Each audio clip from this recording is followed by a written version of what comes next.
Perfect. Well, thank you very much, Steve and Cheryl, for that much too generous introduction. If my late mother were here, being my mother, she would believe every word of it. If my late father were here, being a realist, he would probably wonder who you were talking about. But introductions of that sort remind me of the small boy who fell headfirst into a barrel of molasses. And when they pulled him out, he licked some of the molasses from his face and said, "Lord, make my tongue adequate to this occasion." Well, actually, this is not my night for humor, and I'm not a match for either Stephen or George. So I'm not even going to try to be funny. Except my first line, and that's after this wonderful banquet, I think that I have exceeded the feed limit. Bad humor, you better believe it. I wish that I were in a mood for good humor, but I'm not. We are hell-bent in the direction of destroying our planet, and frankly, we appear to be doing very little about it. Decades ago, visitors from other planets warned us about where we were headed and offered to help.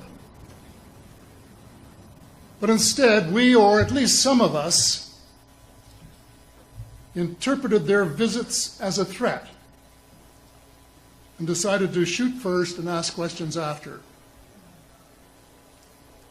The inevitable result was that some of our planes were lost, but how many were due to retaliation and how many were as a result of our own stupidity is a moot point. Wilbert Smith, one of the first Canadians to take an active interest in the subject of UFOs, asked the visitors about the accidental destruction of our aircraft by flying into the vicinity of a flying saucer. The response, and this is Wilbur's words, "We were informed that although a few of our aircraft had come to an unfortunate end by what they considered the colossal stupidity of our pilots, they were now taking corrective measures to avoid our aircraft." I asked them, and this is still Smith, I asked them what happened, and they said, well, the fields around the saucers in order to hold them up, in order to produce the gravity differential, the time field differentials which were necessary to operate the ship. These sometimes produced field combinations which reduced the strength of materials to the point where they were no longer strong enough to carry the loads that the materials were expected to carry. Now, as we know, aircraft, particularly the military type, are built with a rather small factor of safety. And in these regions of reduced binding, the materials are no longer strong enough to carry the load, and the craft simply comes apart. When I read that, I was reminded of the late, great soprano Lily Pons, who used to smash crystal goblets with her high C. She would direct the sound at them, and something in the sound waves would change the structure of the glass, and it would fly apart. Well, this didn't satisfy our military chiefs, who must have thought that it was more important to secure American nuclear superiority, even though using it would result in the annihilation of us all, than to take the hint and start moving the planet back from the brink of global disaster. They, the military, must have been and still are so paranoid that they feel it necessary to use the visitors' technology to fight them off, rather than welcome them as partners in development, though they may have seconded a few renegades to assist them in what can best be viewed as diabolical developments.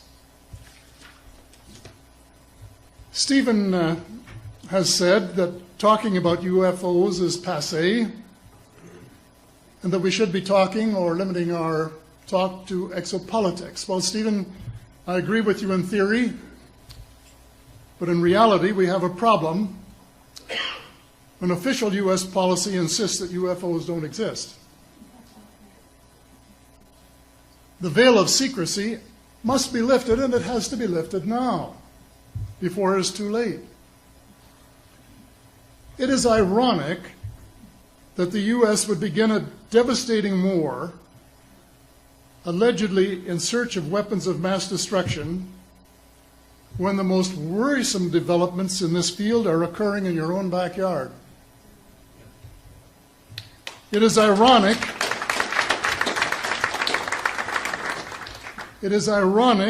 that the U.S. should be fighting monstrously expensive wars in Iraq and Afghanistan, allegedly to bring democracy to those two countries, when it itself can no longer legitimately claim to be called a democracy, when trillions, and I mean thousands of billions of dollars, have been spent on projects about which both the Congress and the Commander-in-Chief have been kept deliberately in the dark.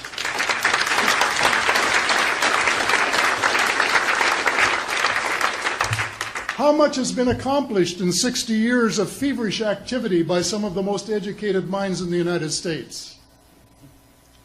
Has America developed flying saucers that are visually indistinguishable from the visitors, as alleged? And if so, what do they propose to do with them? Even more critical, what progress has been made in the development of clean energy sources that could conceivably replace fossil fuels and save the planet from becoming a veritable wasteland? Well, who has the answers? Someone does, but apparently they aren't telling either secretaries of defense or presidents because they don't have, quote, a need to know. In a story told by Dr. Stephen Greer, President Clinton was asked a question by White House reporter Sarah McClendon about why he didn't do something about disclosure. And Clinton replied, "Sarah, there's a government inside the government, and I don't control it."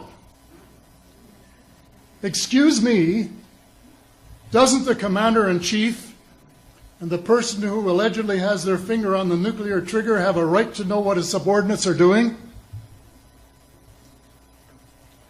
The people of the United States who have paid the bills have the right to know.